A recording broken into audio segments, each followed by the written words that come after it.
రోజు మనం చాలా ఈజీ చికెన్ కర్రీ చాలా సింపుల్గా అయితే చేసుకుందాం.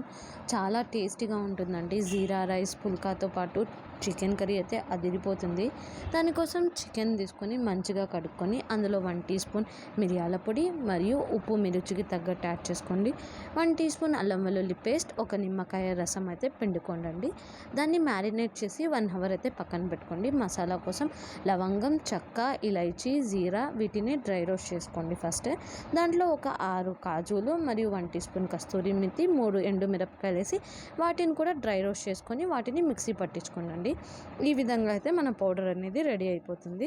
ఇప్పుడు ఒక ప్యాన్ తీసుకొని అందులో నూనె మరియు నెయ్యి యాడ్ చేసుకొని ఒక 2 ఉల్లిపాయలను అయితే సన్నగా తరిగి కోసుకొని దాన్ని బ్రౌన్ కలర్ వచ్చాక ఫ్రై చేసుకోండి. దాని తర్వాత మన చికెన్ అయితే యాడ్ చేసేసి చికెన్ బాగా ఫ్రై అయ్యాక మనం గ్రైండ్ చేసి పెట్టుకున్న మసాలాని అయితే యాడ్ చేసుకోవాలండి.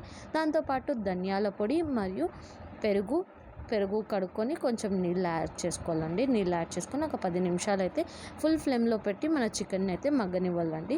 మన చికెన్ ఫుల్ ఫ్లేమ్లో పెట్టి ఒక 10 నిమిషాలు మగ్గిపోయాక అందులో ఒక పచ్చిమిర్చి దాన్ని చీలికలుగా చేసుకొని యాడ్ చేసుకోండి. కొత్తిమీర మరియు ఫ్రెష్ క్రీమ్, అది లేకపోతే పాలపైన మీగడ కూడా యాడ్ చేసుకోవచ్చండి.